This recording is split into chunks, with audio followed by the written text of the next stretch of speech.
few words of aspiration. In the immeasurable expanse of nature in process,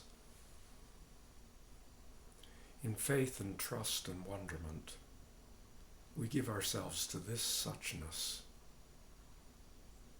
this seamless mystery of birthing, dying.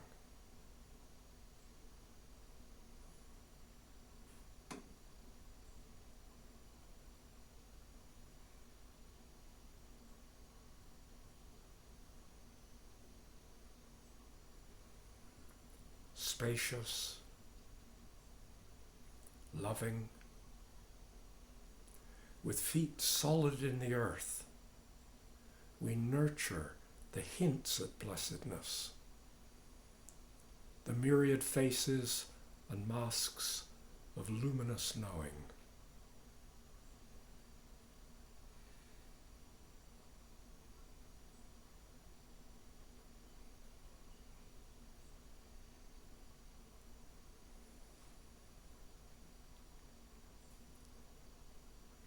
Moving as this flow of compassion and deepening inquiry,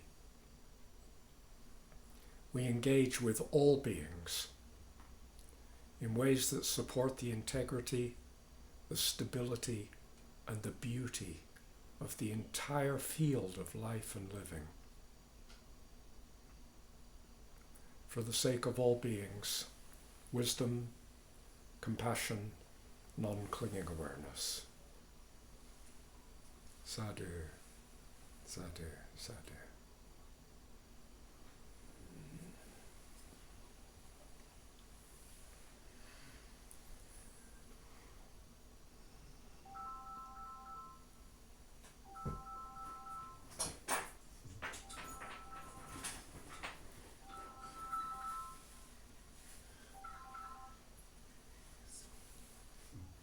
It's just someone wanting to join the meeting. Sorry.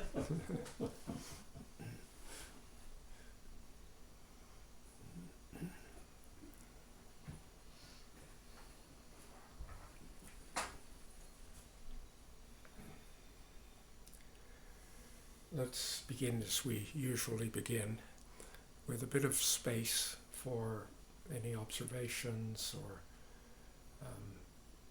offerings arising from your life exploration. And I'd like to put it in that way, your life exploration. Not your meditation practice, because that's not your life exploration, that's just a bit of your life, right? All of us have come into the world in an absolutely incomprehensible way. Right? I'm bringing to you some poems about Mother today. Right? We've come into being in an incomprehensible way, and then we live our life, trying to, give our bit to the industrial military complex, right?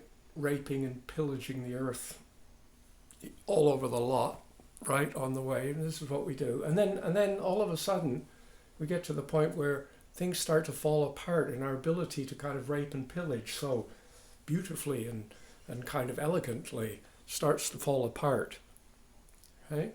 And then we start to wonder, once again, where did I come from and where am I going to and what on earth is it all about? Okay? And, this, to think of like a universal expression of something which is ultimately outside of words. We can't really express satisfactorily without kind of contradictions and paradoxes and difficulties the mystery that's going on. And I think that push comes to shove, we all recognize that this is a great mystery. And yet we spend so much of our life living in a state of extraordinary forgetfulness.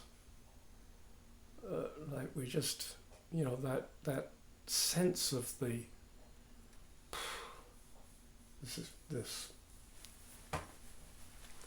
Right? This nature in process, this suchness. Right?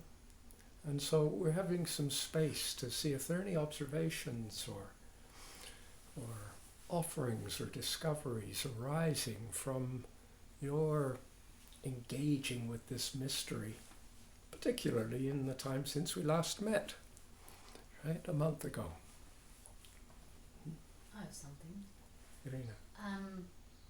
What's been really kind of questioning in me is how my life habit patterns affect me in day-to-day life, but also affects my practice, and how subtle some things are. And I can see, partly because my family's here now too, I'm speaking Dutch a lot, how a lot of my habit patterns are more elevated in a way, and it's easy for me to kind of suppress them, I think, when I speak English or when I live here.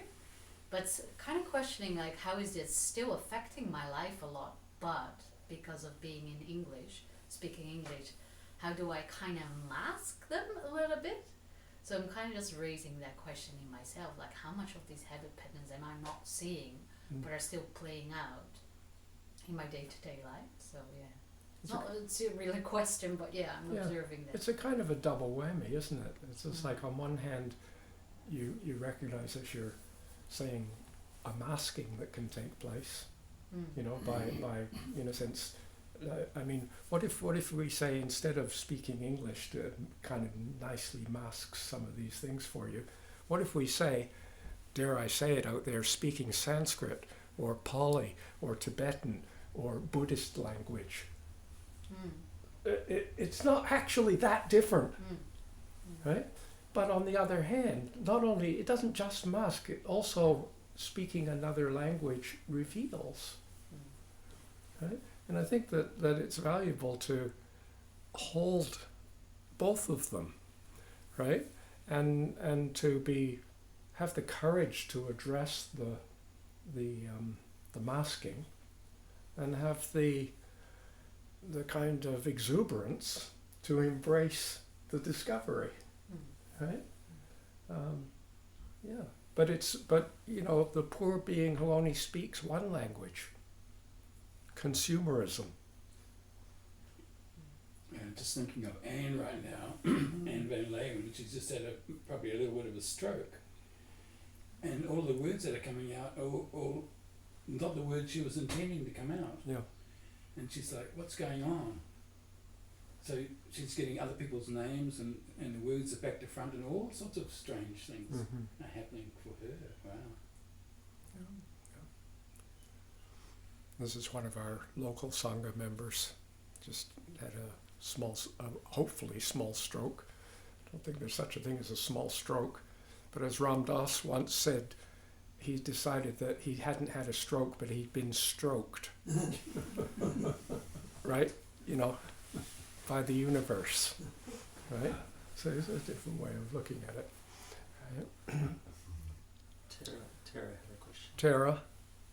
I don't know, it's hard for me to, my ability to kind of shift my focus. I've got, my depth perception is a bit kind of wonky, because both my eyes are now working quite differently. And so to shift from the screen to the people and back, everything's kind of blurry. So Stephen will keep an eye out for me and wave, and somewhere in there's Tara. Go ahead, Tara. Hi. So my question came from last month's class, and in the text, it was the poem you shared. It was talking about like having an understanding of interbeing, and then moving from that space to an understanding of the undescribable reality. And my question is, like, how do you get there? How do you get from that leap between understanding into being and then that deeper understanding of the undescribable reality? That I'm kind of lost in that space.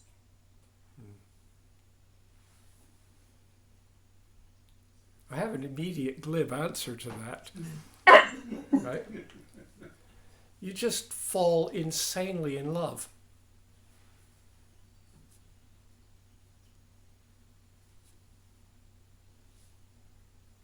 Well, that's not, so you can't do that. You've got to be practical.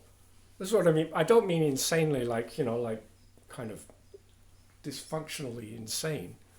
Madly in love, right? To kind of embrace the living that we are. But we don't need to worry too much about how to do that. It's good to hold the question.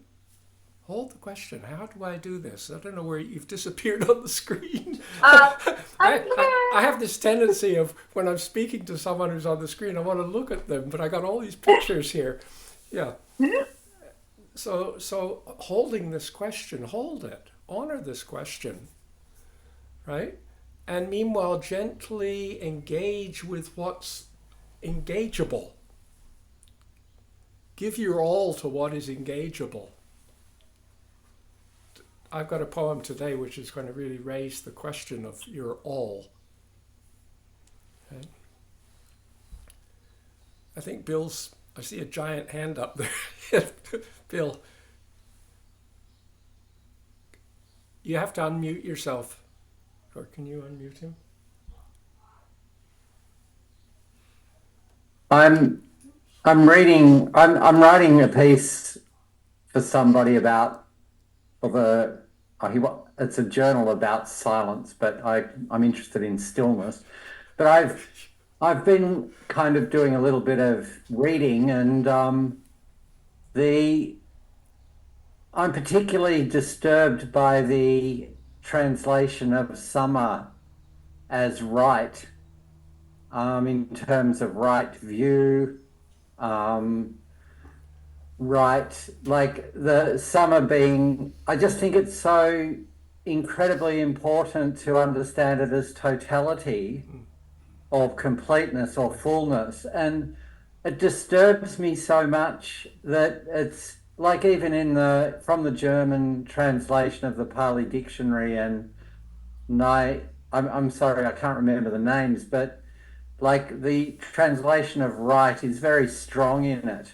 Yes. And as opposed to fullness or completeness or totality, and since you've shared the practice of the spaciousness, like the 6 directions practice and so on, my experience of that is just so profound and important.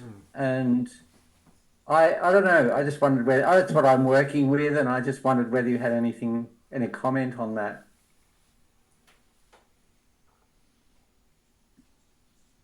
Keep wondering.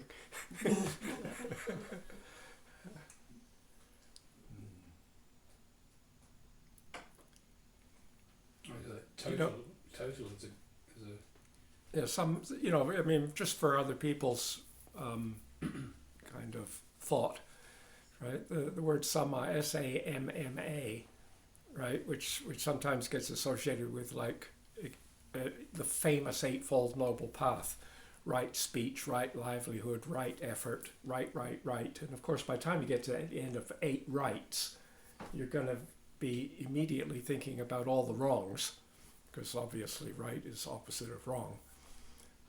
But in English, and this is just, I don't know if this is a legitimate pun. Rinpoche, if this is an illegitimate pun, Rinpoche delighted in illegitimate puns, right? Because we're taking a Pali or Sanskrit word and then we're punning it into English, but it's not completely ridiculous because, people will talk about English as being an Indo-European language, and our roots go back into Sanskrit and into Latin, and so when we use the word doing your sums, you sum up something. And don't forget, spoken language most likely came before written language. Surely we could agree on this, right? So don't quibble over a U or an A, right? We have to, when we start to really look at the roots of meaning, we have to go for sound, right? I mean, because we speak. Look at motherese speaking to an infant who hasn't learned to speak anything. It's the tone of your voice which conveys the meaning. Right? So you do your sums, you sum it up, you add it up. It has a sense of the totality, the total, all of it, right? And so it would be why not translate it as complete livelihood, right? Complete speech, right? It's like the fullness of this. Or to speak in a way which leads to an experience of completeness. So much speech leads to a feeling of incompleteness. I was just playing with words, but I think it's kind of worthwhile. But it brings up another question, and this is a question which I think probably touches many, many people. But there's probably a lot fewer people who realize that this is a question that's even there. And that is that we're born into a culture that has traditions, right? And these traditions can, by and large, look like some sort of fact or unavoidable truth. So maybe if we study history and we see that there was a time when these truths probably weren't so true. Right? In fact, it was inconceivable. Nobody even thought that way. But we have this kind of thing. So when we use this, for example, we want to learn how to be successful in life. And so we go and get a degree at university in business administration, and then start to play the stock market, right? And so there's a tradition of doing this. You can learn from people, right, who will go and tell you how to go and do this. So you see, part of our tradition is we believe that in order to learn things, we have to refer to experts in that tradition, and then we can learn that. And every once in a while, there's a kind of a wacky, weird person who takes that tradition and then is innovative and does something nobody's ever thought of before, right? But most of the people are just kind of doing the same thing, kind of repeating it generation after generation.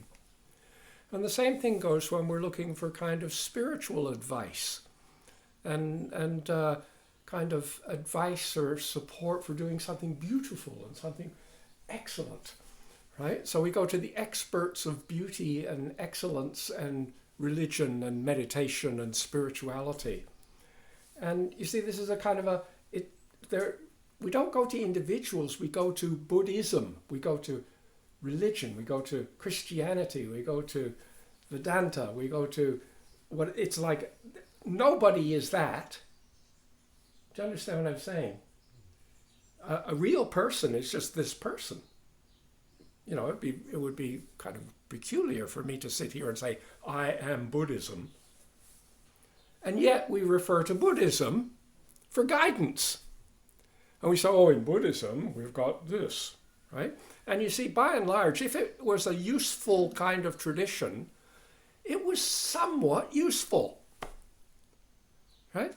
But when it comes down to the absolute nitty-gritty detail of an individual's living, it may be that we come to a point where we find that the expression, if you like, of the tradition seems to be at odds with our alive experience. And then we're in this kind of situation where we're maybe called to deny our intuitive understanding and experience because you've got to sort of conform to the tradition, right?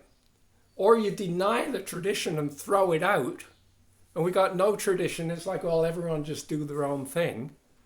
But in actual fact, we got lots from these traditions. And this is a kind of a dilemma, you might say, that I think anyone who goes deeply onto the spiritual path, or deeply onto any path, eventually has to learn, has to grapple with, right?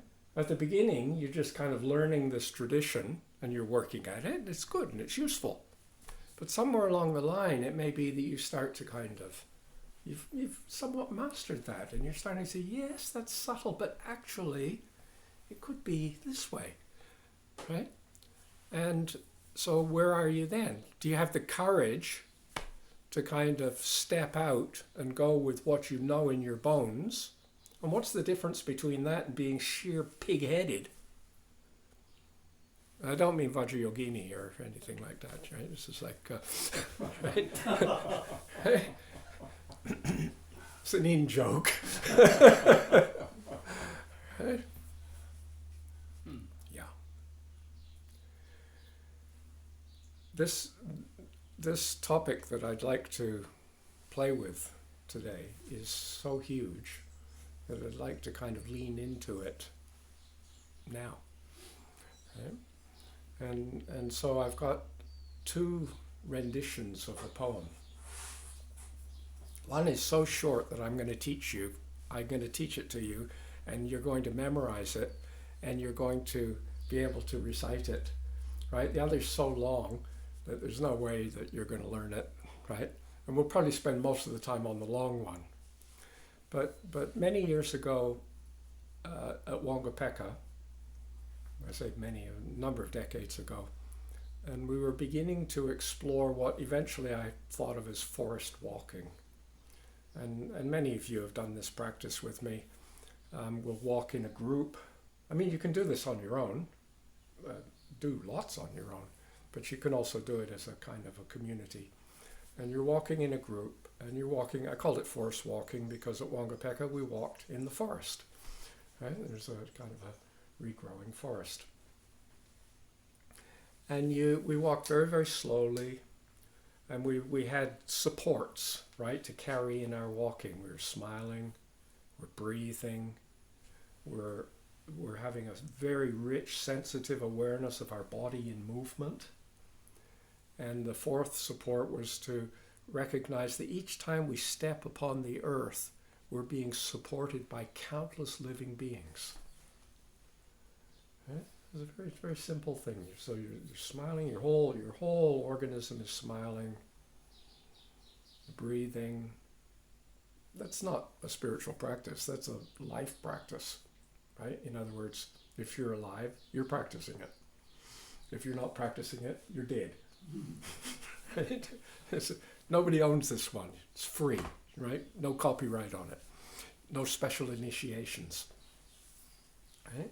And so then we're smiling, we're breathing, and we have a sense of our body in movement. Here, kind of wriggle in your chair a bit, kind of move a bit, get a sense of your body in movement. Remember? You know, when your arm moves, your hip moves, the neck moves, right? The whole thing's, right? You're in movement. But, oh, you forgot to smile. Keep smiling. Oh, you forgot the awareness of the breathing, right? We're learning. It's a training. And we're coming back to this until it becomes very, almost like second nature. And then lastly, that we're supported by countless numbers of living beings, right? And so we tread accordingly. Bam, bam, bam, bam, bam. Unlikely, right? If you're aware of this, at that time you find yourself placing your foot with care, with love, right? And then every once in a while in this forest walk, we'd walk in a long line usually, partly because we had narrow paths. If we'd had just walking up and down in a football field or something, we'd be able to just walk all together in a big gaggly group. And so every once in a while we'd stop. Everyone would stop. And then at that point you open all your sense doors, your hearing, your smelling, tasting, touching, seeing, right? And when you're breathing in, and you know, we're not doing this in a kind of smog impacted city. We're doing this as forest walking in Wangapeka. It's beautiful, right? And so we're breathing in, bathing in beauty, right? Having a sense of the bird sound and the smells and the flowers and the colors, and bathing in beauty, breathing out, sharing deeply. Okay? And so we'd walk a little bit, and then we'd stop, breathing in, bathing in beauty, breathing out, sharing deeply, right? And we'd walk again, and so on, and we'd stop, go, right? and just really bathing in beauty, like having a sense of how the whole of this living world around us is supporting this experience of walking together in this fashion. And at the end of a walk, the walks would sometimes, we'd walk for sometimes half an hour, sometimes an hour, right? And we would, occasionally we would sit together in a circle, just on the grass, on the ground when we finished the walk. And people would share kind of experiences from the walk. And one day, a haiku, a real haiku, 17 syllables, came into my mind, right? And I shared it with people. And I've shared it with all of you. It's on the cover of this Nectar of Naturalness. It goes like this: I come from my mother, the mother I be, forest and sky and thee. Right? And before I go into any kind of explanation and so on and so forth, right, I'd like to invite you to learn this poem, right? So you could repeat it, right? I come from my mother. I come from my mother. I come from my mother. I come from my mother. I come from my mother. I come from my mother. What do you mean by that? Mm. Don't just say the words. Like, just begin to open up your mind to, like, what is this mother that you're coming from? I come from my mother, and mother I be. And mother I be. You know, this is, remember our last series of gatherings, we titled it Primordial Dharma. And I spoke about the word dharma, which sometimes means teaching or truth, but I spoke about it in a slightly less traditional way, and how dareti means to hold and support, and ma is like mother. And so dharma is that which mothers and supports whilst at the same time mothering and supporting. Right? I come from my mother. I come from my Right? mother. I was gestated in my mother. I was birthed by my mother. I was nurtured by mother.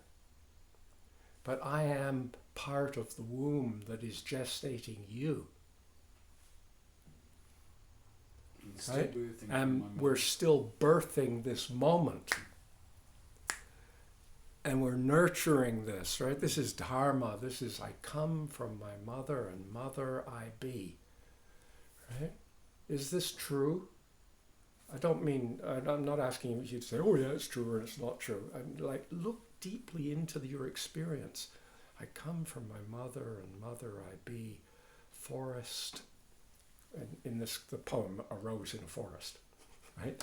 Forest, right? Could be organ garden, living room. Look around you, this kind of, right? Forest and sky, right? Forest is almost like talking about all the objects and things that are in the field of your life. And sky is like this kind of space that extends all around it and through it, right? So you've got both the object and the beyond object. You've got the form and the emptiness, right? You've got the, right, forest and sky. And it's not just about me, it's also thee, you, right? Whatever you is there. Can you look at someone? Can you look at a friend? Can you look at your child? Can you look at your pot plant? I see some of you have pot plants in your room. Right? Can you look at another being and actually say with integrity, I come from my mother. I mean, I'm not asking you to actually say this. You might feel really goofy, right? But mentally, right? Can I say this? I come from my mother, a mother I be, forest and sky and thee.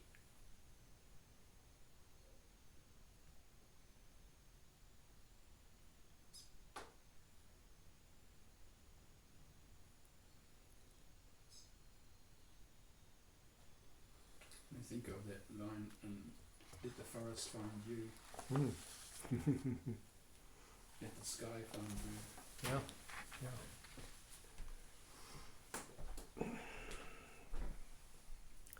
This longer poem that I'd like to work with and explore this morning, it emerged roughly 17 years ago, shortly after my mother, my birth mother, in a traditional way of speaking, died. Right?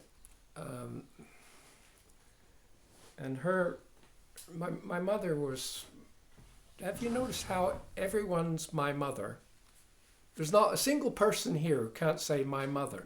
And when you say that, you refer to someone. Instantly. And so we all say my mother, and we're all referring to someone different. How strange is that? Right? And they're all my mother. Okay? And not only that, but all my mothers are special and unique and peculiar and filled with foibles. Have you noticed that? Is there anyone here who didn't have a unique, you just got a kind of run-of-the-mill off-the-rack mother? Like off the shelf, you kind of pre-bought. It's like, so my mother, right? It's an incredible thing, this relationship with mother.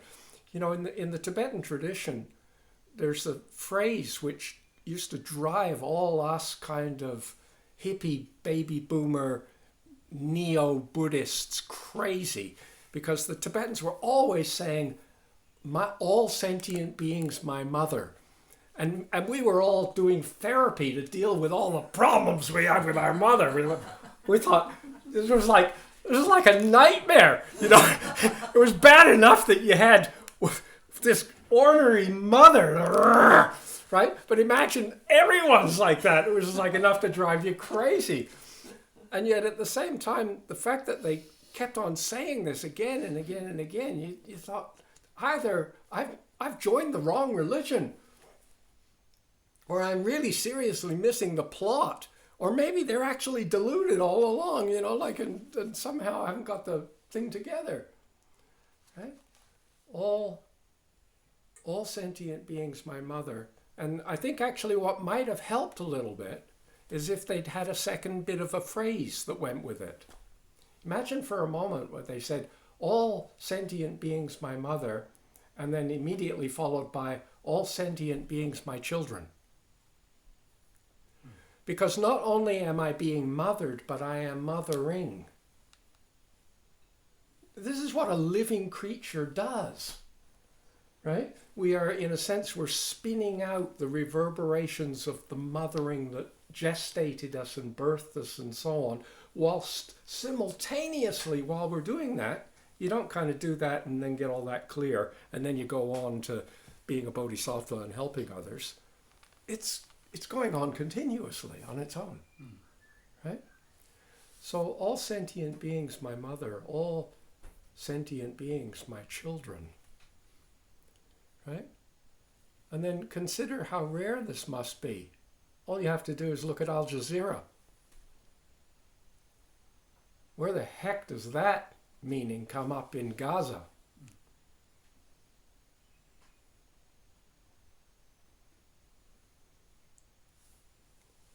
This is so simple, but I think that that we're looking here also at one thing is incredibly beautiful and mysterious, but on the other hand, our non-recognizing the kind of absolute non-negotiableness of this is a kind of root of tragedy on this planet.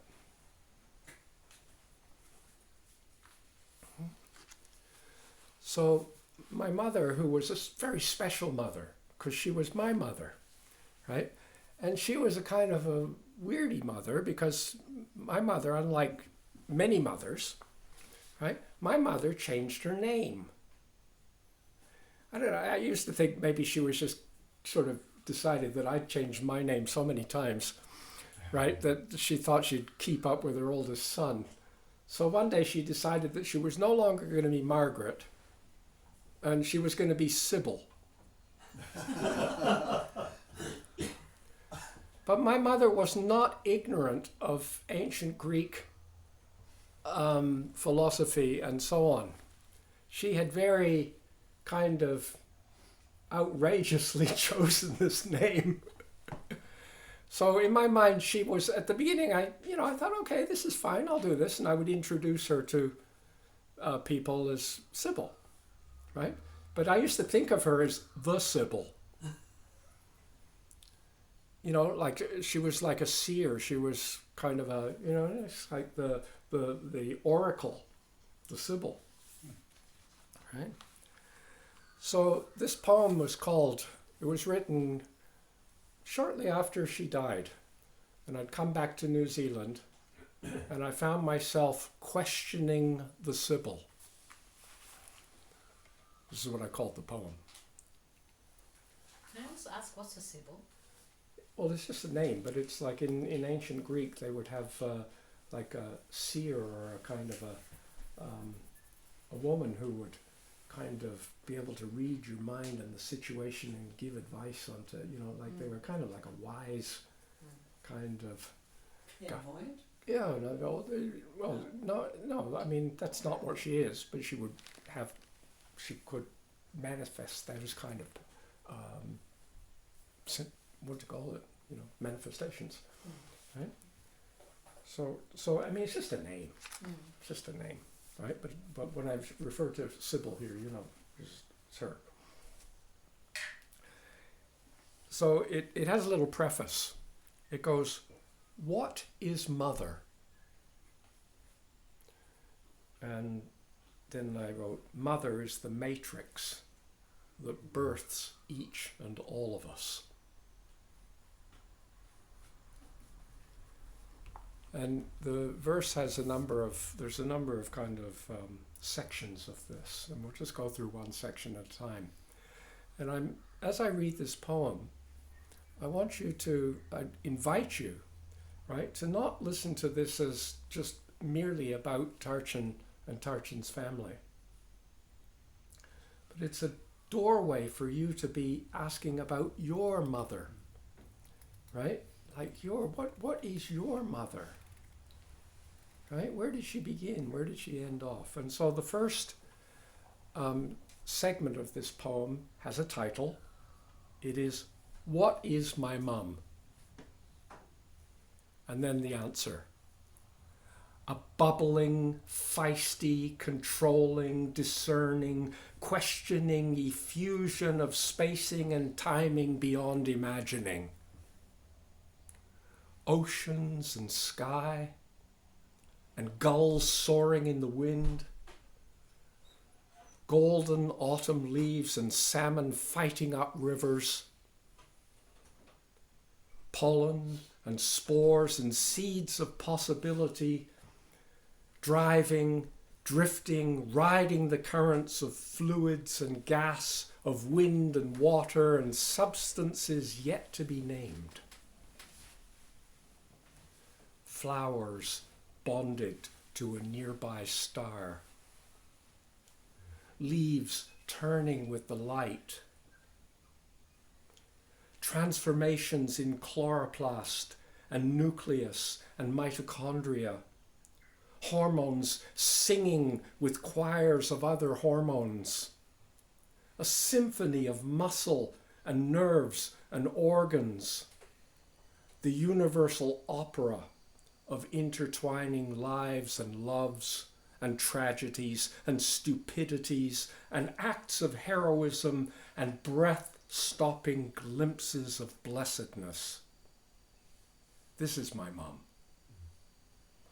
A unique expression of all these weaving threads of numberless living beings.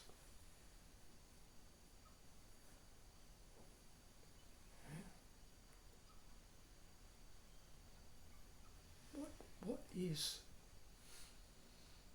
your mum? What is my mum? What is your mother? Right? Can you have a sense of her as an interbeingness of the entire of nature? I mean, she was born out of a living earth that's whirling around a star. Right? What is she? She's all, take away any of these things and she's different. Right?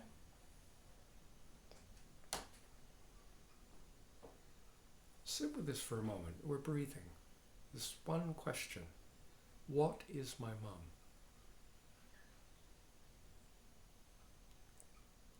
Take this deeply into your beingness.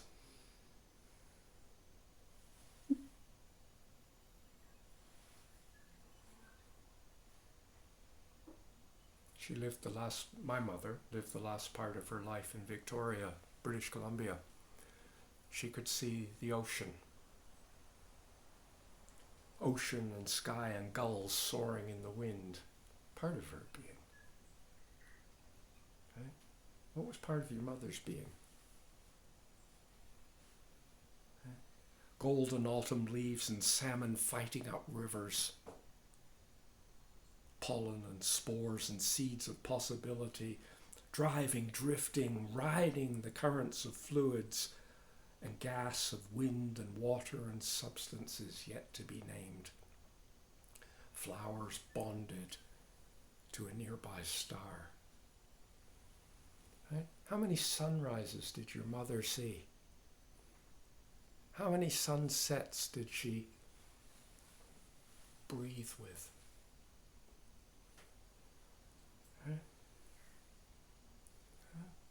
Can we expand this and see like this mystery that was my mum, way beyond what you wrestle with in psychotherapy? A second question. Who is my mum? She is a particular flowing pattern of being and feeling. Mother of Francis, Steve and Kate, former wife of John, daughter of Crafer and Smith, sister of Victor and Bella and Joan and others. Her form is a moco of so many characters and faces. The caregiver, the nurse, the muse, the show-off, the technician, the artist and medical expert, the manipulator, the lover of music, the nature mystic, thinker, collector, and controller. Again, who is this being? My mum.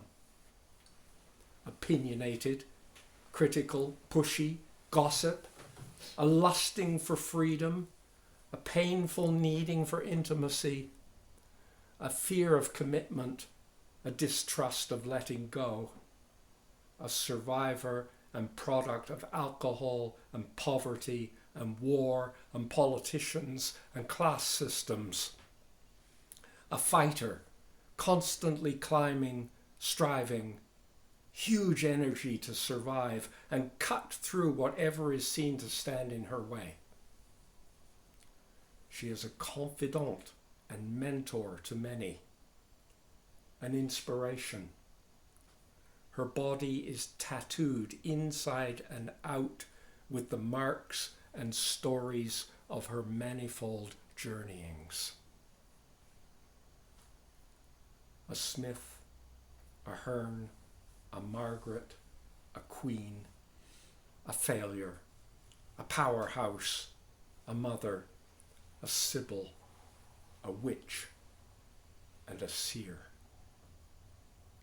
She is simultaneously all of this and more. This who is my mother? Who is your mother? Can you hold this question? Right? Who was she? Who was she in your brother's eyes? Who was she in your sister's eyes? Who was she in her husband's or partner or spouse's eyes? Right? Who was she in the eyes of the person who ran the local dairy, or the postman, or the garbage collector, or the bank manager? Which one was the real? Will the real mum stand up? Who is she? Who is your mother? Sit with this for a few moments. Her brother, her sisters, her grandparents, her teachers, myriad beings who were dead long before you even came along to the scene, right? And yet you're living reverberations of their life. Sitting here in this chair, contemplating, who is my mother? Who are you?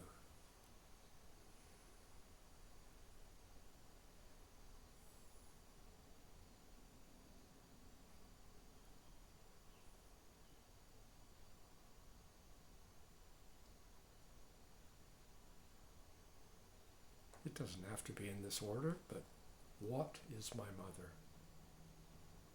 Then who is my mother?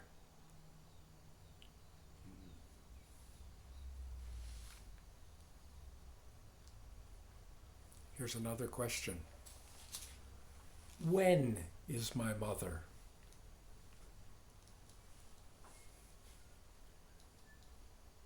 She spans many ages, countless stories, histories fanning out as they fade in the creative mixing of time long past.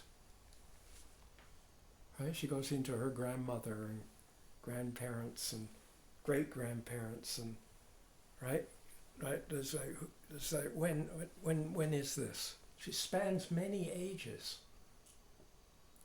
Her life is pulsing in the fullness of the lives of countless beings living now.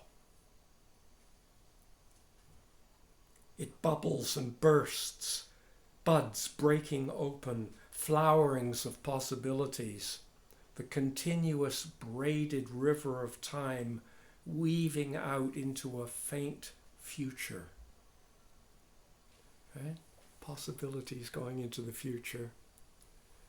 Right? Histories fanning out into the past. Right? Her life, the aspirations in her life, the hopes, she throws her life out into the future and it's still running.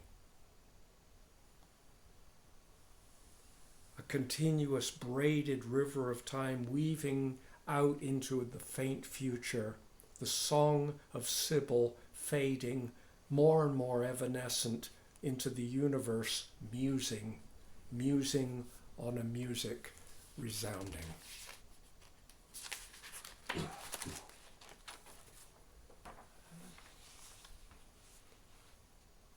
When is your mother?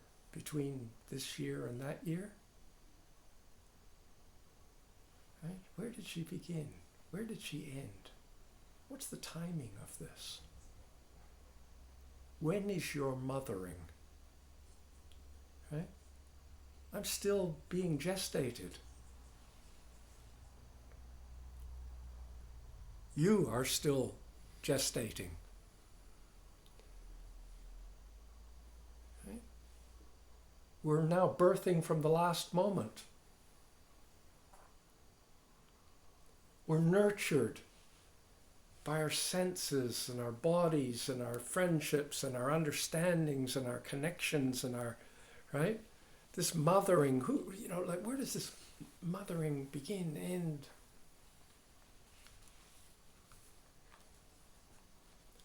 How is my mother? I should take a little pause here and give you another poem, right? But it needs a little preamble. Right? In the Tibetan tradition, there is you'll hear the word Rinpoche all the time, right? Rinpoche means precious, right? And there's a main figure that's meditated on continuously called Guru Rinpoche, right? Precious teacher, right? So I have 6 precious teachers. I have 6 Rinpoches I recommend to you. Their names are what and why and when and how and where and who. May you receive their blessings. Right? And so we're applying this. This is the most central, you might say, the legs of the spiritual path. Right? This is the root guru. Curiosity. What? Why? When? How? Where? Who? So we're applying this now to Mother. Right? How is Mother? How came she to be? She is due to causes and conditions. The existence of the universe. The history of galaxies, of star birth and death, and the proliferation of elements. The entire incomprehensible periodic table of becoming. She is due to planet formation, to cell linkages and lineages. To make my mum from scratch, you first of all would have to make a universe. You take DNA patterns and mutually cooperative endeavors of unimaginable numbers of responsive, self-replicating and self-repairing beings. You mix them with social interactions, reproductive strategies, feeding methods and defense mechanisms, fold them with beliefs and hopes, and a sprinkling of anxiety and concern for what others think. Bake slowly in the fires of life's unique trials and tribulations. Constantly break out of the pan and allow the process to set, temporarily, into this recognizable form of Sybil. Then, invite a multitude of beings to partake. This is how to do a Sybil. My mother, my mum. Okay? Can we take this down? This is a meditation on interbeing, interknowing in a colossal way, but trying to make it, in a sense, working with. It's extraordinarily personal. This is not an abstract kind of, abstract spiritual concept. This is my mum.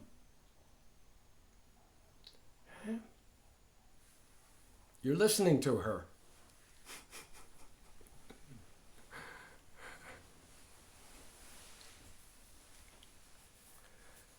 Where is my mum?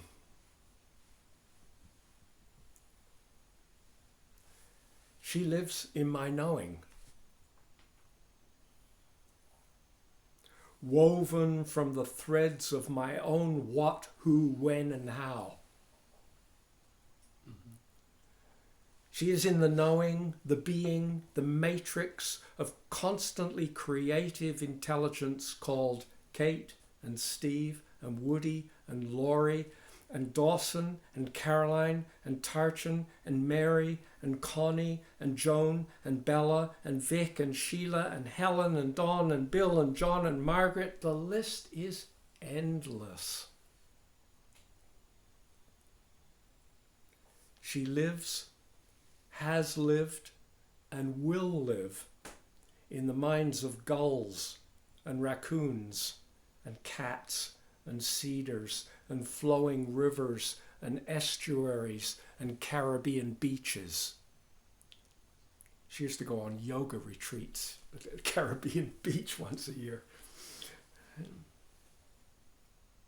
She lives in the myriad animals and plants that have woven with and through her being, changed forever through these particular intimacies. She has lived in the vividness of her own knowing. a convocation of knowings, of every shape and colour, each giving their all to this seamless cloak, a translucent garment of many colours, a unique, wondrous gift. This vastness of emotion and feeling and understanding that is my mum.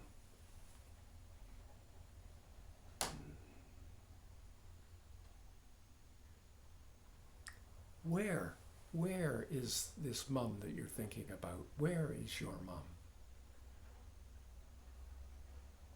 Where is anyone's mum?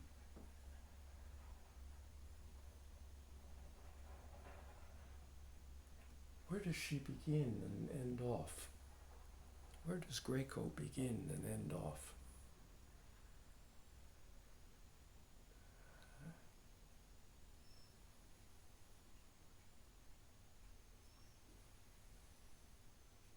I come from my mother, mother I be, forest and sky and thee.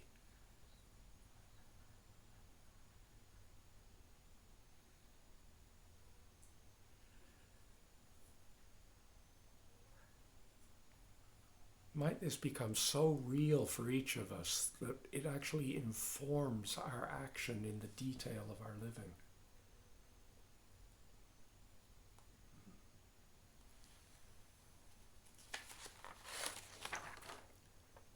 Finally, why is my mum?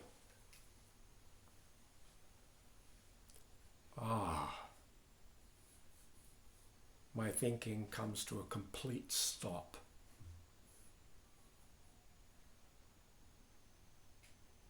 And when it resumes, it finds only platitudes slipping through fingers, grasping at the moon of certainty.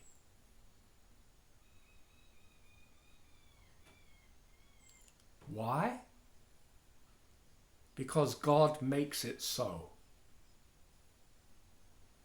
Because Buddha makes it so. Because the universe makes it so.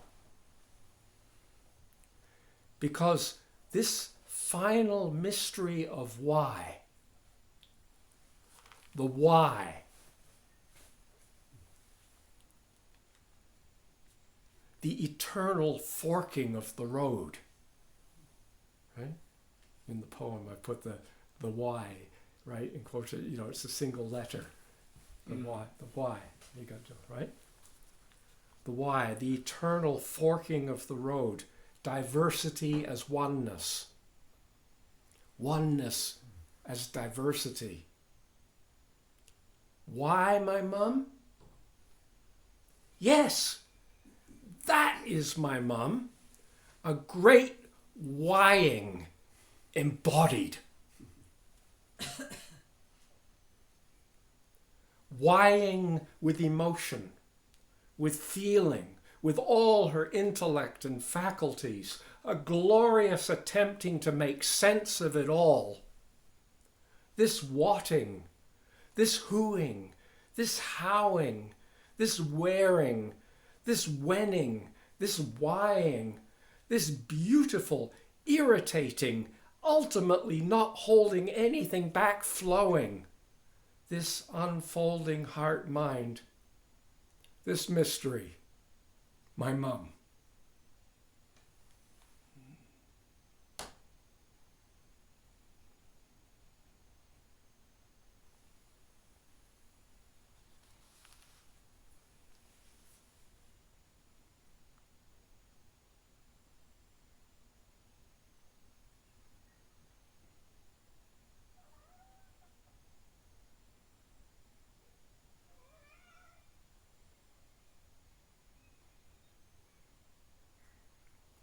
Come from my mother, a mother I be, forest and sky and thee. I come from this vastness of whatting and whying and wearing and wenning and whoing and so forth, right? In all its majesty. This is like, I'm gestating in it. I'm participating in giving birth to the next moment of it. Right? I come from my mother, and mother I be.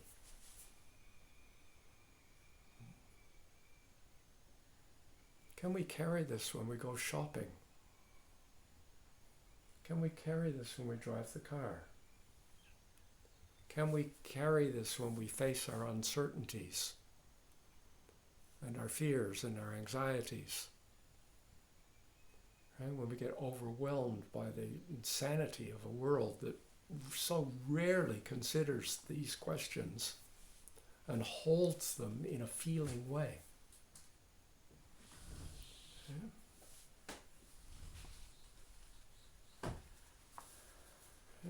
Whying. You know, this is like, whying is really sort of tragically close to whining. Right? So you go, why is this? You know, why do I have to do this? Or why is it like this anyway? And why? And all this, we're whining. Right? But you can't just throw this question away. This human being is like somehow part of what we are is going to ask this impossible question, why? Right? Why is there a fork in the road?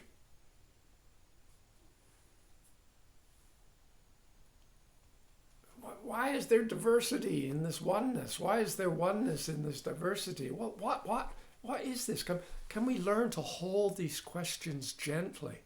To hold these questions gently, to, in a sense, take them so deeply into your being that they are with you all the time. This is to realize what the Tibetans call Guru Yoga. This is to master Guru Yoga, right? You've taken the what, the why, the when, these 6 fundamental, precious levers for opening up the universe. You don't have to use them all at the same time. You know, sometimes you're going, what is it? What is it? What is it? It's like that could involve you for a while. And after a while, you get kind of bored with what is it. And you say, well, how is it? How is it? Or when is it? Or where is it? Or why is it? Right? And gradually we start to, it's like a quality of curiosity, of interest. And to be able to hold this question in the midst of a kind of a continuously forking road.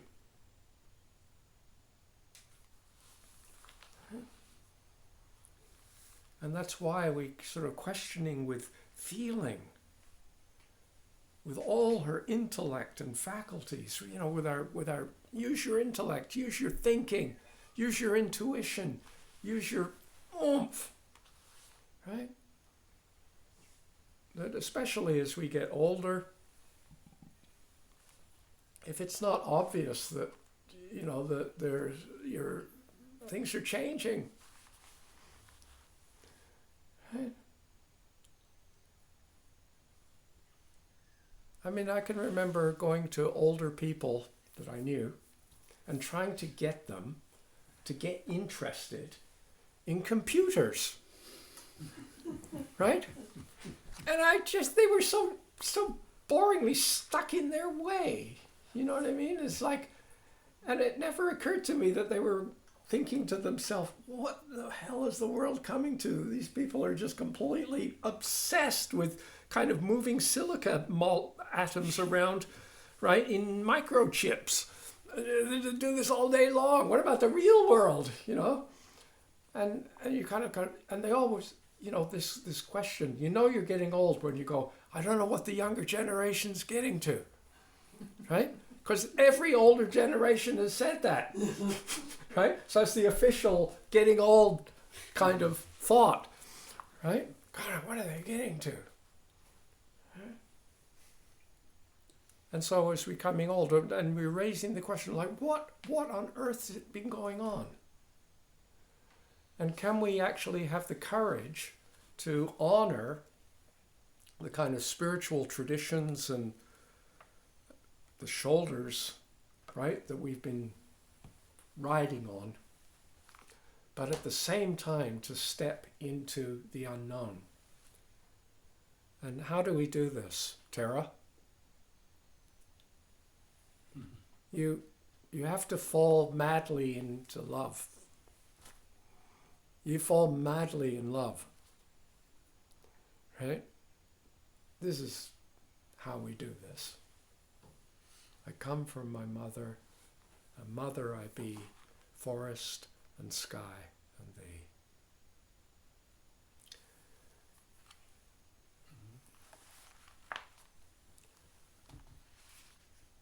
Let's just sit for a few moments and see if there are any kind of questions or observations or thoughts or comments or angles you'd like to explore a little bit further.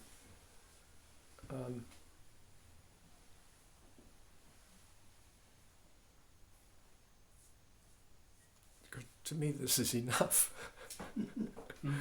Right? Stephen, could you kind of have an eye on if anyone on the screen is...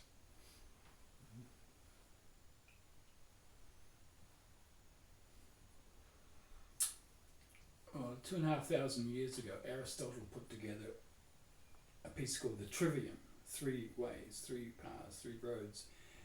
The first was the grammar, which was what, where, when, and who, which led to logic, which was why, which led to the rhetoric of how, which is a practice after this wisdom is developed. And there is either in Sanskrit or Pali, and one lovely thing that Aryan put together was, and I use, develop awareness, the grammar, the awareness, what, where, when, and who. Gain wisdom, and the why, and practice compassion. So it fits into what you're having there. And another thing that occurred to me, I think Jesus, when he was being crucified, was asking, where is my mother? Who is my mother?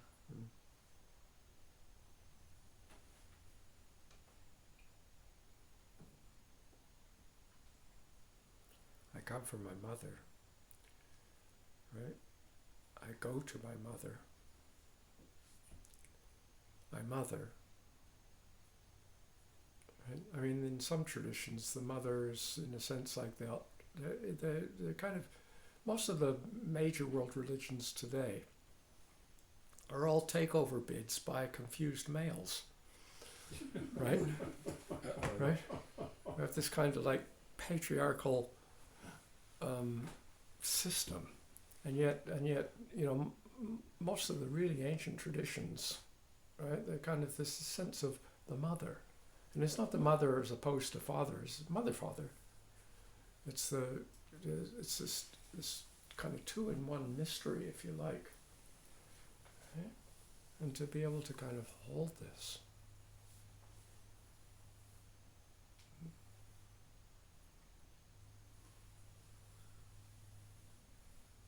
How can I, you know, approach the moments of kind of fear and anxiety that might arise in my life?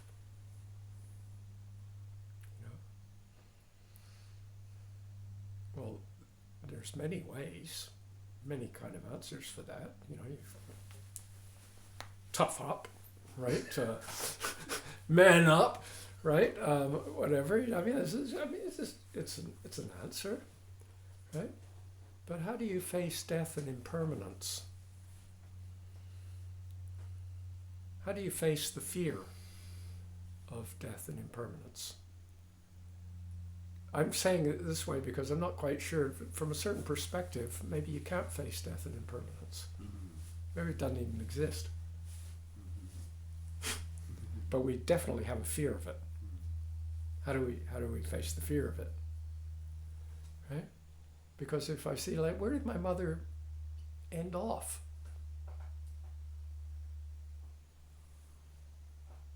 I can assure you that without her, talking about Sybil, Margaret, you know, this class wouldn't be happening. Now you think that's an exaggeration and she can't be that important, but I can assure you, right, that, and I'm not talking about anything spiritual far out, right? I'm just talking about that person, that body, right?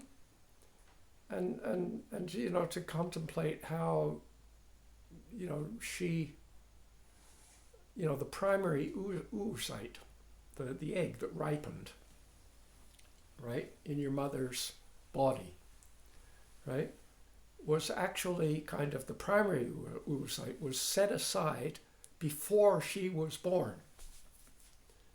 Of course, that means that you were in your grandmother's body, physically. It was a weird way of speaking. But where did it begin?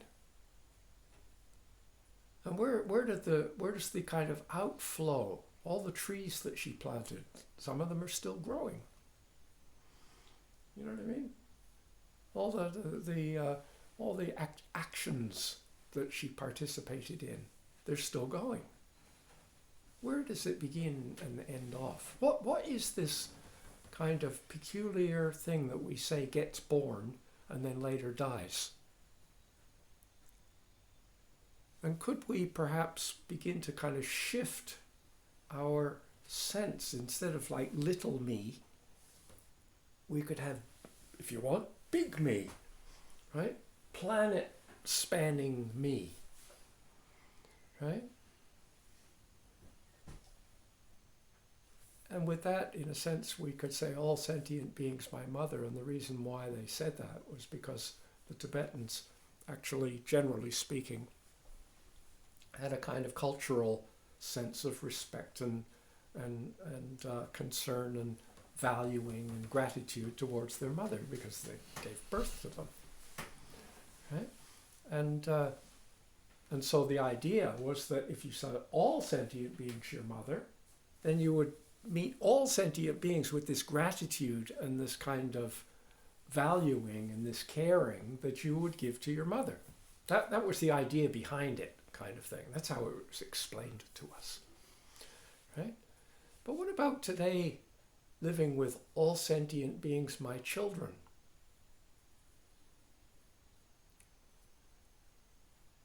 You know? And nurturing. How do you know, like, whether it's like people beings or creature beings or plant beings or, right, and so on. What does this mean? Now, can we begin to realize this is not, yes, it's kind of metaphoric, but in a certain sense it is profoundly true. That what I'm doing and how I'm living is affecting and shaping and contributing to generations yet to come.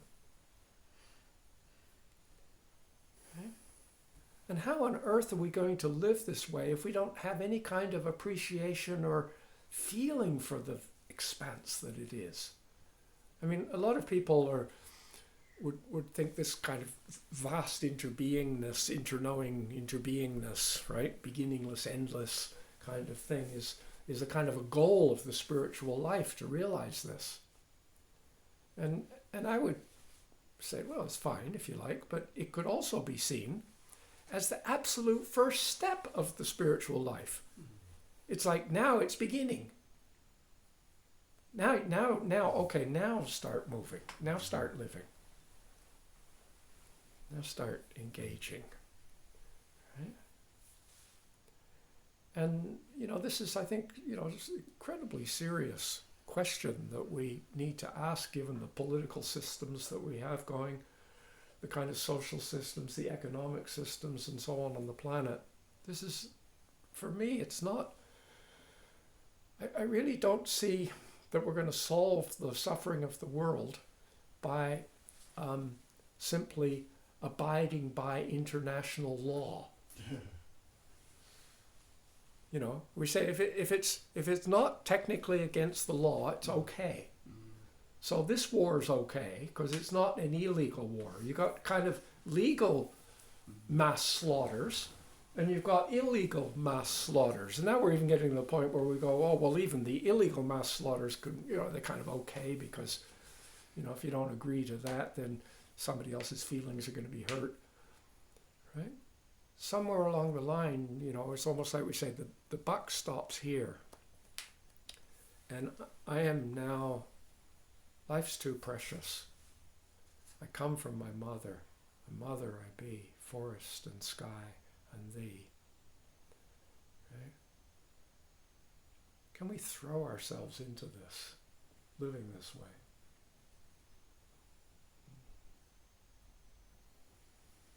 Anna had a question. Who? Anna? Anna? Hi, Tarchin. Hello. Hello, everyone out there in Zoom world. It's great to see everybody. And I often sit here and think, oh, I wonder who's in the room as well, because we can't see anyone in the room and they can't see us. It's not actually a question, but it's a little bit of something humorous that my brain got triggered into while you were talking about all of this, and that's the Dr. Seuss books. And Dr. Seuss has written a couple of books that came to mind. One of them is Horton Hatches an Egg, and Horton is an elephant. And then this little creature goes around trying to find who is my mother. And there's another one called Horton Hears a Who. And they're just wonderful. Dr. Seuss books are quite incredible. So yeah, just listening to all of that, for some reason, one of the things that triggered in me is the great vast wisdom in these Dr. Seuss children's books. Yeah, so I remember reading them to my kids and contemplating, what's going on about all of these questions. That's all. It's just something that popped into my mind. Lovely. Thank you. Yes. Yeah, the why. When I think of why, my mind immediately wants to say because something, and then I look for a because and I look for a cause, and then I have to keep going back to every previous cause, which takes me right back to the start of the universe. Oh, it just seems like such a mystery. Like, what's the first why? And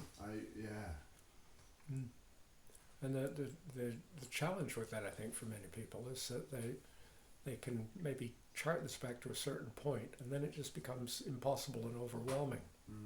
So they throw the question away, because the question's only useful if it gets an answer. But actually, in Dharma, in a life of Dharma, in a spiritual life, you gradually begin to realize that this kind of state of question is itself totally of value. It's like that it's almost like a readiness to engage with whatever it is. Whether it's like something very beautiful, or readiness to engage with loss, willing to engage with dysfunction. Right? There's a kind of question. It doesn't have to be a question. Question to me doesn't really mean necessarily anything to do with answers. Answers are dead ends. Answers are the end of question. Question is life engaged. You could almost say answers are morbid. It's kind of like, it's just kind of a dead end. However, not to completely dismiss that. I mean, in a sense, our whying is an attempt to make sense of the universe.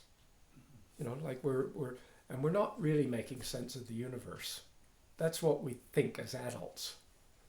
But you see, when we were, for example, 1 hour old from birth, right? We were not trying to make sense of the universe, but there was making sense of touch, of temperature change, of pressure, of light, of sound, of smell, right? And you're kind of making sense of this, right? You weren't making sense of the universe, right? You were sensing the universe, right? And so these questions can be useful as attempts to kind of, for me, the question to make sense of the universe leads to a point of opening my senses, and I'm not limiting that to 5 senses, right? It's like sensitivity, right? There's probably as many layers of sensitivity as you care to name. you know, in the human experience or any creature's experience.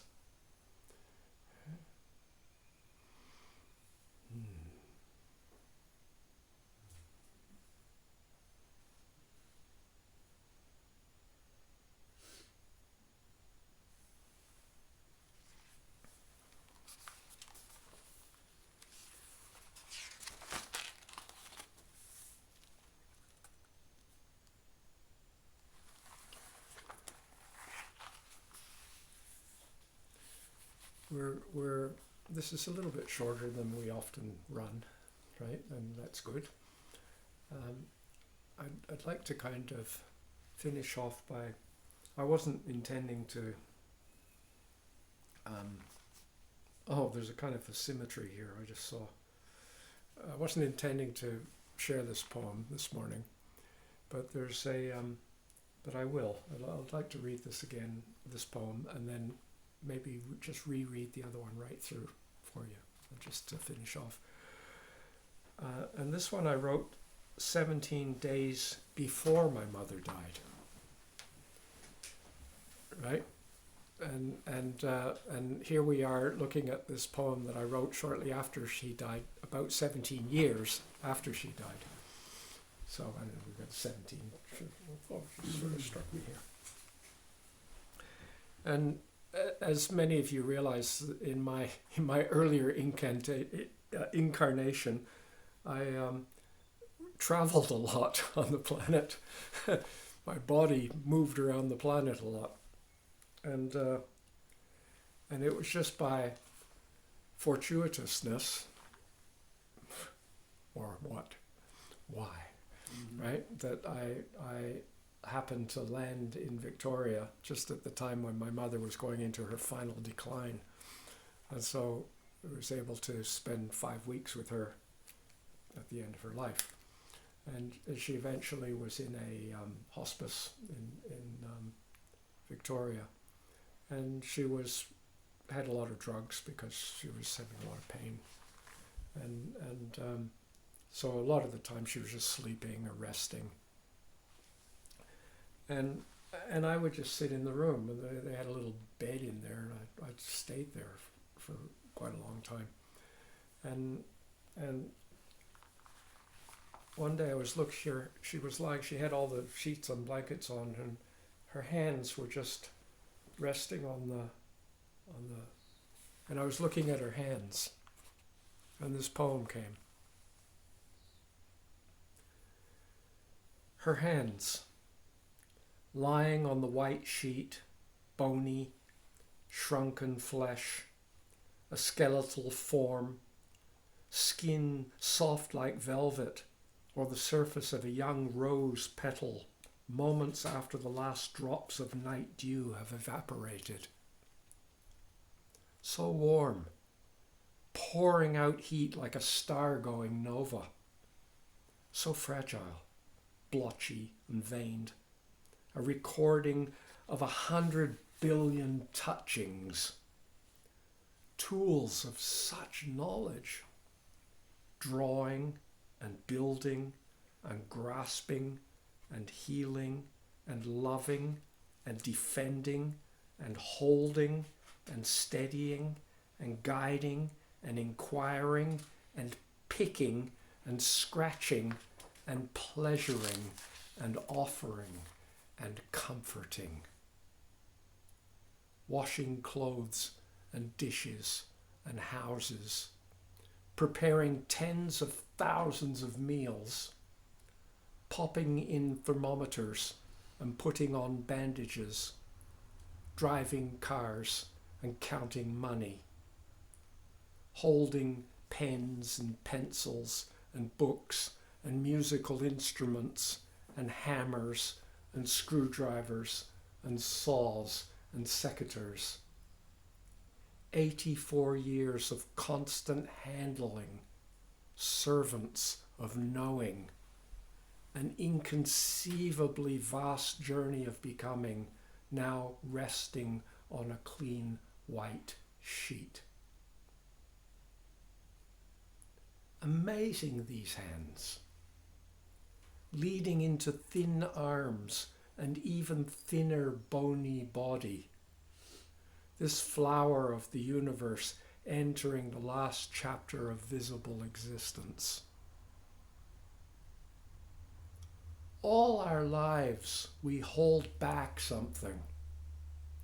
And now, in the last supper of our days, we begin to loosen and prepare to give everything, to flow, to bend, to let go into this streaming mystery. Mum, I gaze on you, the you in my mind, and merge with myriad tributaries of contemplation. Your soft, hot, bony, pain-filled body, your suchness, immeasurable weaving of planet unfolding and histories of people, curiosity manifest in human form, determination to endure. I feel your suchness as part of my own streaming isness. Together with everyone, let's release into all that is beauty and vast. This creative, flowing, loving of all that is.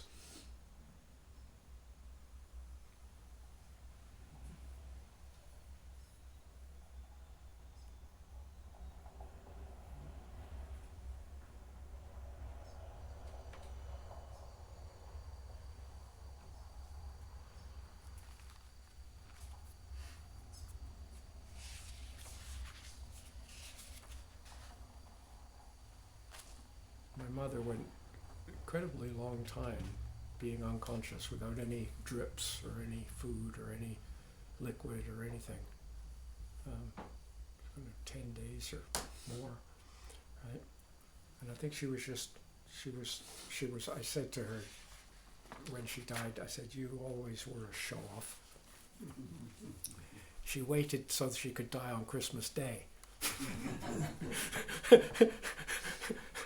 Kind of a grand exit. Right? Hold this again, right? This is a story for me, this is very personal. But I believe that for you, this is very personal. This is about my mum. Your mum, right? You have to change the names of the relations and so on, but you know, the story's still there. What is my mum? A bubbling, feisty, controlling, discerning, questioning effusion of spacing and timing beyond imagining. Oceans and sky and gulls soaring in the wind. Golden autumn leaves and salmon fighting up rivers. Pollen and spores and seeds of possibility. Driving, drifting, riding the currents of fluids and gas, of wind and water and substances yet to be named. Flowers bonded to a nearby star. Leaves turning with the light. Transformations in chloroplast and nucleus and mitochondria. Hormones singing with choirs of other hormones. A symphony of muscle and nerves and organs. The universal opera of intertwining lives and loves and tragedies and stupidities and acts of heroism and breath-stopping glimpses of blessedness. This is my mum, a unique expression of all these weaving threads of numberless living beings. Who is my mum?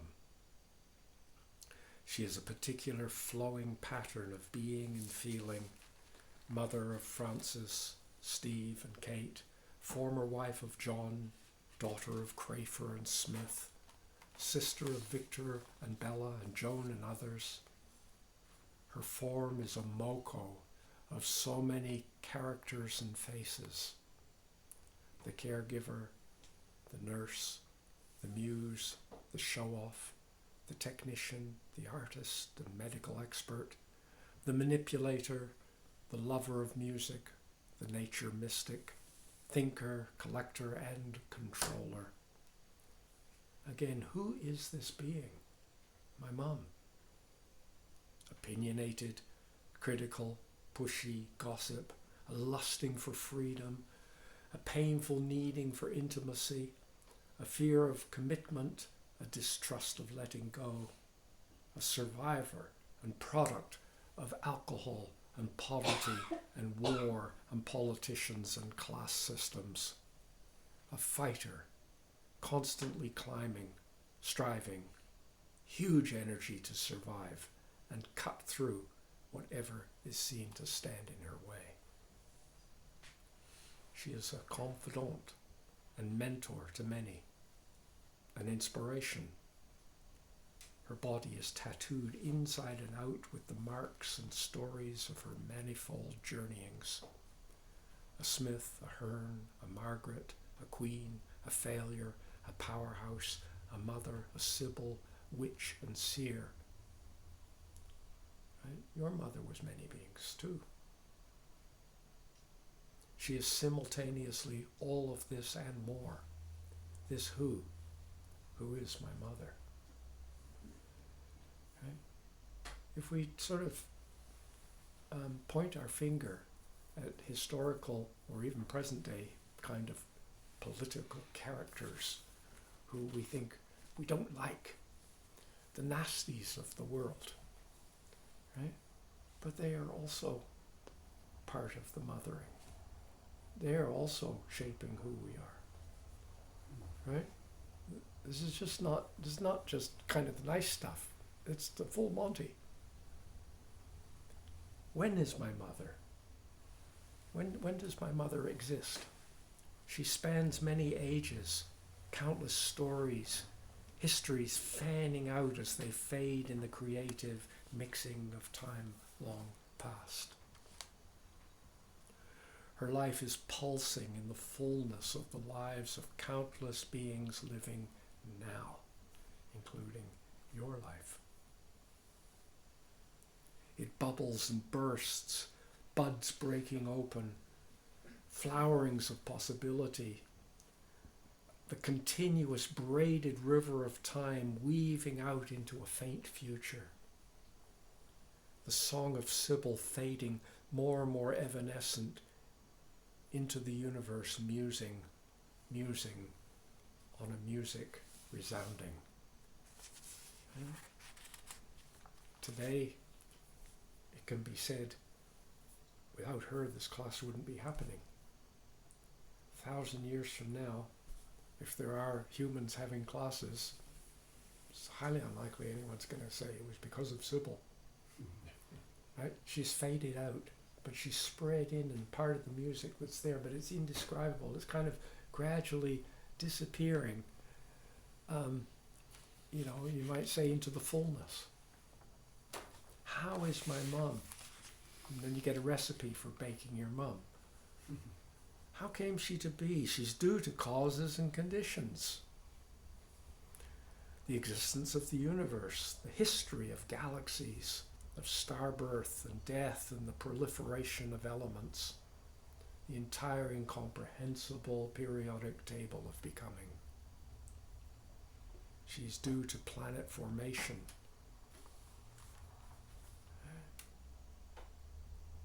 Can you see your mother is due to planet formation, like tectonics? Right? Mountains rising up out of the sea and sinking back down below the sea surface. Right? Whole kind of biosystems that are coming into being. 5 preceding extinctions and repopulations. Right? And she's emerged out of this.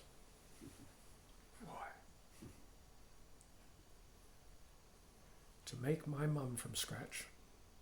To make your mum from scratch, you just go down to the corner store and buy one off the shelf. It's like a Mars bar. There's tons of them, right? But to make my mum from scratch, first of all, you have to make a universe. I mean, your mum was different from my mum, and yet we're all born from mum.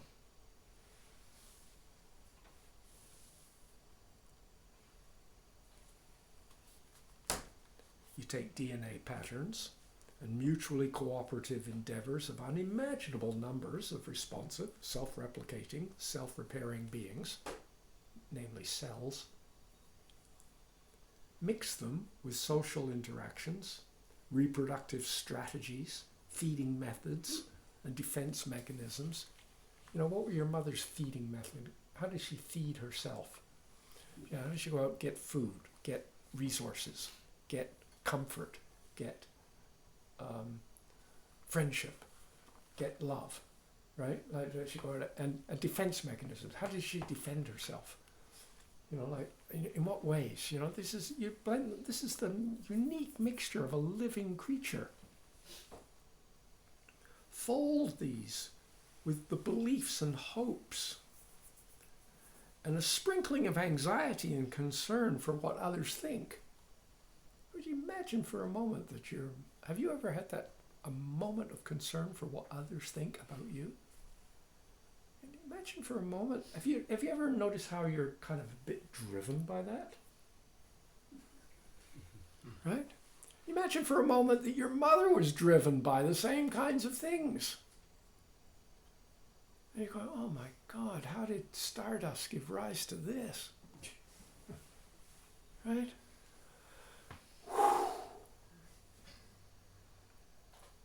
Bake slowly in the fires of life's unique trials and tribulations. Constantly break out of the pan and allow the process to set into this recognizable form of Sybil, of your mother, this recognizable form. Then invite a multitude of beings to partake. Come and share in my mothering. Being mothered and mothering. What else do we have to offer? We say, come share in my mothering. This is actually a really glorious thing. It's not if you think you can't say this because you're a male, you're stuffed. Right? You're a living being. This is all of us. This is how to do a Sybil, my mother. Where is my mum? She lives in my knowing, woven in the threads of my own what, who, when, and how. She is in the knowing, the being, the matrix of constantly creative intelligence called, and then you just kind of list all the members of your family who knew her, who depended on her, who loved her, who wrestled with her, right? Just got a big list of Hearn Smith family. Right? She lives, has lived, and will live in the minds of gulls and raccoons and cats and cedars and flowing rivers and estuaries and Caribbean beaches. Right? She lives in the myriad animals and plants that have woven with and through her being, changed forever through those particular intimacies. Imagine, kind of one day a bird flew into her window. She walked out and cradled the bird in her hands. The bird flew away. She never saw the bird again. The bird's life is permanently changed through that intimacy. Right? Goes off and raises its own birds. Right? And off they go. Right? Just get a feeling for this. Of course, I come from my mother, and mother I be. It's also every action that I do is flowing out. She has lived in the vividness of her own knowing. We live in other beings' knowings. I mean, how many Tarchans are there? Well, there's at least as many Tarchans as there are people attending this. There's probably more, right? But there's also a Tarchin in Tarchin's knowing, right? She has lived in the vividness of her own knowing, a convocation of knowings of every shape and colour, each giving all to this seamless cloak. Outer knowings, inner knowings, and the meshings, intermeshings, a translucent garment of many colours, this unique, wondrous gift, this vastness of emotion and feeling and understanding that is my mum. Finally, why is my mum? My thinking comes to a complete stop. And when it resumes, it finds only platitudes, answers, slipping through fingers, grasping at the moon of certainty. Why? Because God makes it so, because the Buddha makes it so, because the universe makes it so, because this final mystery of why, the why, the eternal forking of the road, diversity is oneness, oneness is diversity. Why my mum? Yes, that is my mum. A great whying embodied. Whying with emotion, with feeling, with all her intellect and faculties, a glorious attempting to make sense of it all. This whatting, this whoing, this howing, this wearing, this wenning, this whying, this beautiful, irritating, ultimately not holding back anything, flowing, this unfolding heart-mind, this mystery, my mom.